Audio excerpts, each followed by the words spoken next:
हर काम की रुकावट दूर करने का मुअस्सर वजीफा जिंदगी में कभी ना कभी किसी ना किसी काम में रुकावट आ जाती है और हर कोशिश के बावजूद वो दूर नहीं होती। तो इस बारे में हजरत शाह हकीम मोहम्मद अख्तर, जो एक बहुत बड़े दरवेश थे,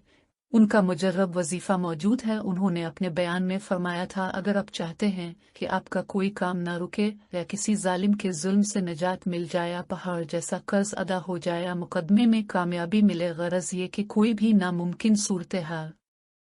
हो, तो बस अपने इस काम से पहले ये अमल कर लेना है। और उन्होंने मजीद ये फरमाया कि यह वजीफा एक ही बार करने से आपको हैरान कर देगा, यानी पहली मर्तबा करने से इंशाअल्लाह अल्लाह पाक की मदद हासिल होगी और आपको कामयाबी मिलेगी। अमल यूं है, हर नमाज के बाद अव्वल आखिर एक बार दुरूद शरीफ पढ़ना है, फिर दरमियान में अस्सबूह, आकुद्दूस, आगफूर, आवदूद 7 मर्तबा पढ़ना है। ये पढ़ने के बाद अपने मकसद में कामयाबी के लिए दुआ करनी है। और कभी कोई ऐसा मामला पेश आ जाए जिसका हल इसी वक्त मकसूद हो, जैसे किसी इंटरव्यू में गए हुए हैं या कोई कारोबारी डील हो या अदालत में जज के सामने पेश होना हो, तो ऐसी इमरजेंसी वाली सूरत हाल में यह अमल इसी वक्त कर सकते हैं। अल्लाह ताला की सिफात में से एक सिफत अफू भी है, जिसका मानी और मफहूम यह है कि मुजरिम, खताकार और सजा व अजाब के मुस्तहिक को मुआफ करने वाला और उसकी नाफरमानियों, खताओं और साथ से दरगुजर करने वाला। जुर्म, गलती और नाफरमानी के बावजूद सख्त बर्ताव के बजाय नरमी और मोहब्बत से पेश आने वाला।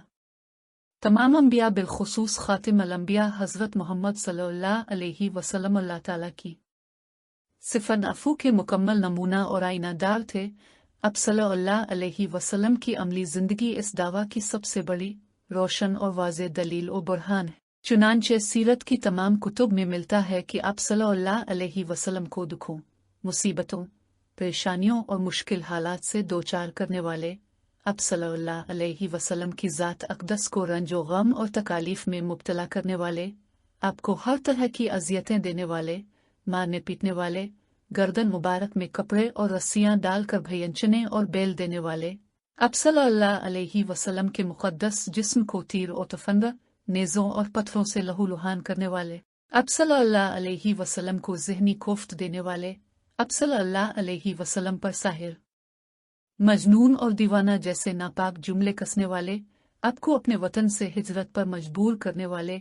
अब सल्लल्लाहु अलैहि वसल्लम के आलो असहाब अलैहिम रिज़वान को खाक और खून में तड़पा तड़पा कर शहीद करने वाले, हत्ता कि आप सल्लल्लाहु अलैहि वसल्लम की जान के प्यासे खाने में जहर देने वाले लोग जब मफ्तू, जंगी कैदी और बेबस होकर मुकम्मल तौर पर अब सल्लल्लाहु अलैहि वसल्लम की दस्तरस में आए, तो अब सल्लल्लाहु अलैहि वसल्लम ने उन्हें न सिर्फ ये कि दिल और जान से मुआफ़ कर दिया, बल्कि उनको अपने सीने से लगाया और उनके लिए अल्लाह ताला से दुआएं की। यही वजह थी कि वो लोग जो कभी इस्लाम को देश निकाला देना चाहते था, इस्लाम ने खुद उन्हीं के दिलों में डेरा डाल दिया। इंसानी मुआशरे में अमन और अमान और सुकून और राहत का खुशगवार माहौल बनाने के लिए अल्लाह ताला और उसके आखिरी नबी हज़रत मोहम्मद सल्लल्लाहु अलैहि वसल्लम ने अफू और दरगुजर पर बहुत जोर दिया है।